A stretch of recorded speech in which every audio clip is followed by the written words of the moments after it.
Yuk, lanjut. Ya, assalamualaikum warahmatullahi wabarakatuh. Terima kasih teman-teman. Sore ini kami semua hadir di Polda Metro Jaya, Direktorat Kriminal Umum, guna untuk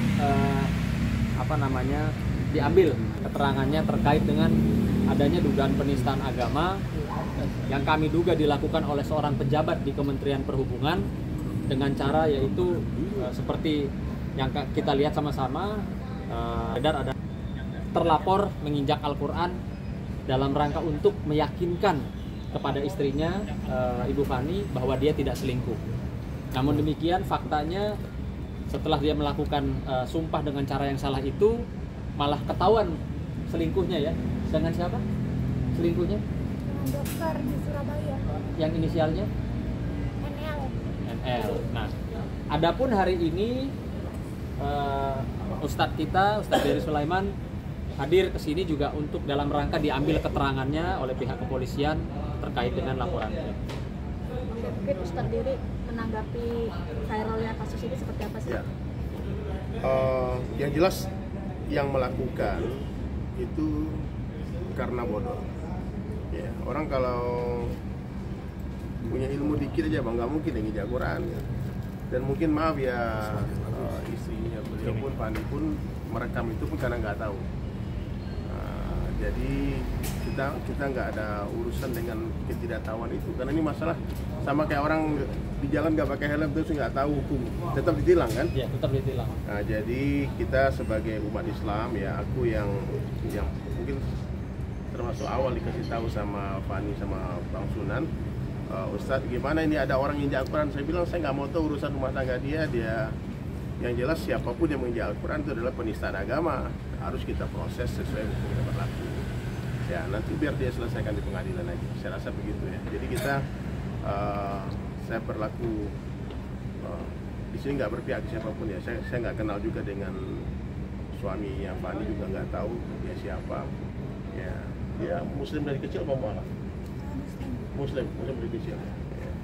Kemudian ada yang nelfon saya bilang dia mualaf, katanya. Saya bilang, oh kalau mualaf mungkin jadi banyak berita-berita yang berseberangan dengan berita Fani kemarin sih sebetulnya.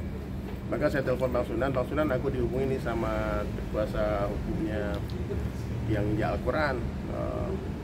Gimana kata Bang Sunan, ini urusannya saya, Sunan Kalijaga yang laporin, bukan urusan Ustadz Dery Sulaiman, ini udah urusan hukum soalnya. Jadi saya sebagai Muslim ya, saya tidak terima kitab suci saya diinjak, itu aja, apapun alasannya. Ya, silakan yang bersangkutan datang ke kepolisian dan menjelaskan, dan kita proses sesuai hukum berlaku, itu aja. Kita nggak mau ribut-ribut, capek bang, demo-demo ke jalan gitu. Padahal ini sebetulnya lebih berat daripada kasus dulu ya. Kasus dulu ingat nggak yang orang membela Al-Quran, yang sampai jutaan orang turun ke Monas kan? Itu bukan menginjak Quran, cuma salah tafsir.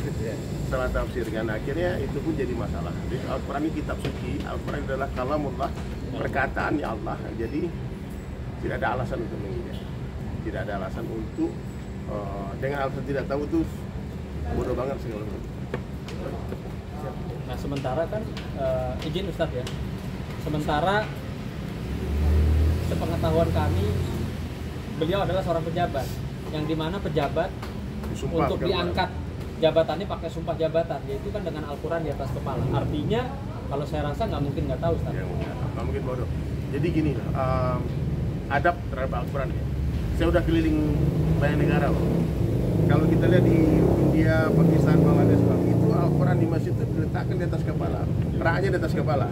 Nggak ada itu Al-Quran di sejajar dengan badan, itu nggak ada, apalagi di bawah.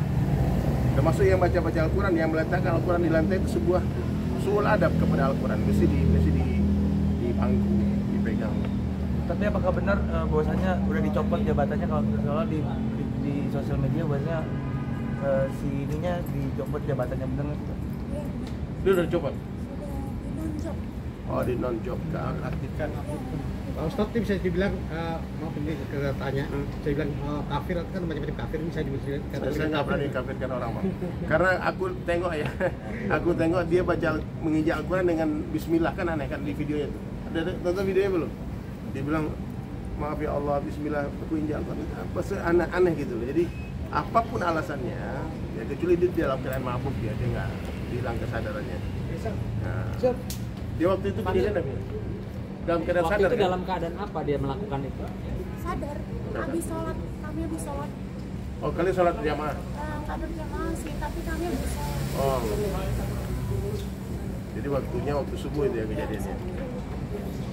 Pokoknya gini ya, saya tengok aja di netizen banyak sahabat juga ya. Maksudnya kita jangan terpancing dengan video ini melakukan anarkis dan sebagainya, tidak. Kita cuma mau mengurus ini secara hukum yang berlaku itu. Makanya Bang Sunan yang turun tangan. Kalau aku, masya Allah, mudah-mudahan Allah ampunkan dia itu ya. Kalau aku gitu, ya Allah, dia nggak tahu, dia mungkin mudah-mudahan Allah beri hidayah, Allah ampunkan gitu. Saya tidak ada kebencian personal dengan orang itu. Yang jelas kalau Bapak Asep Kosasi, siapa namanya, menonton video ini ya, minta ampunlah kepada Allah, taubat, istighfar banyak-banyak ya. Kemudian juga kepada istrinya, ini masih istri secara hukum kan, masih sah. Tunaikan haknya istri. Anak saya kemarin saya dapat cerita juga tidak dinafkahi dan sebagainya. Tentu kalau itu diselesaikan semua, meskipun hal-hal yang kecil ini akan meringankan beban dia juga. Ya, Ustadz mohon izin, ini baru saja saya tadi bersama mendampingi Mbak Fani dipanggil oleh Kementerian Perhubungan. Oh ya.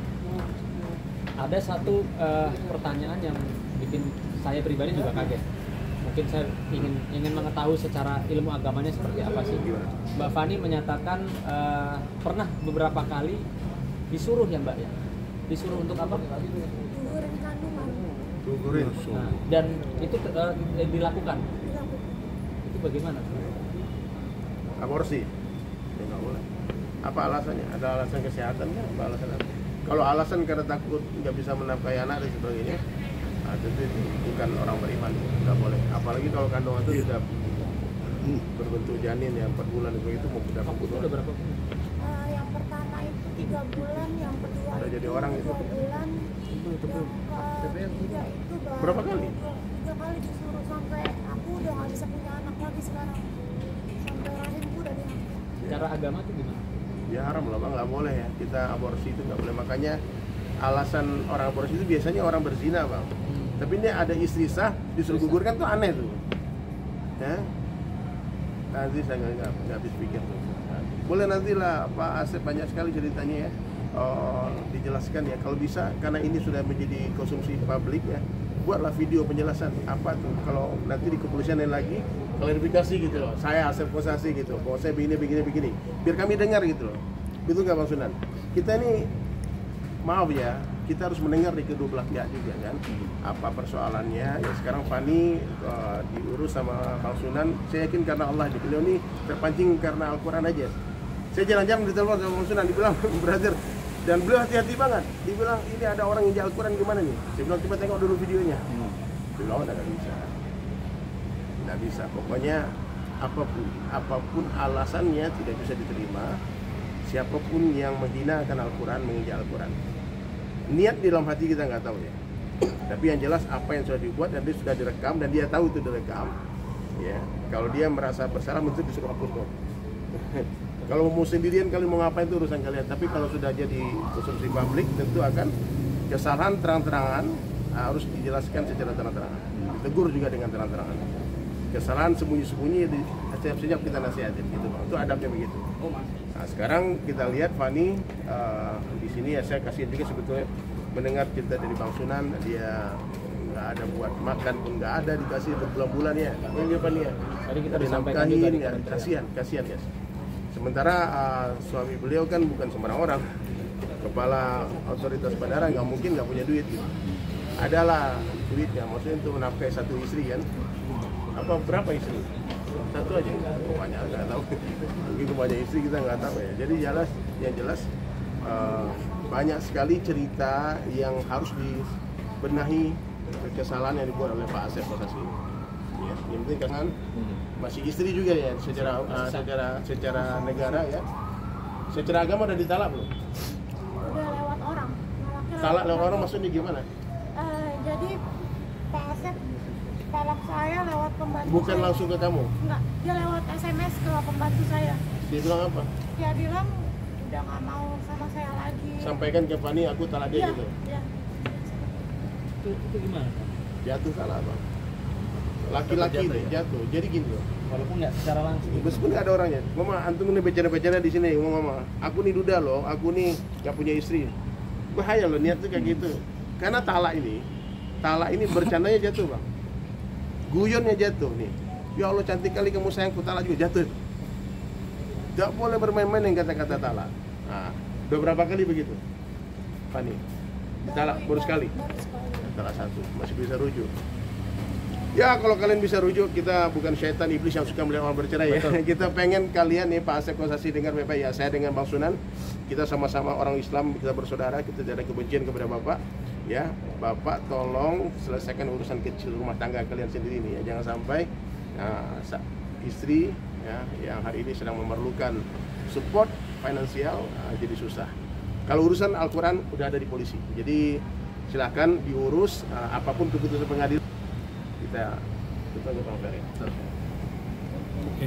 Udah. Cukup? Terima kasih bang.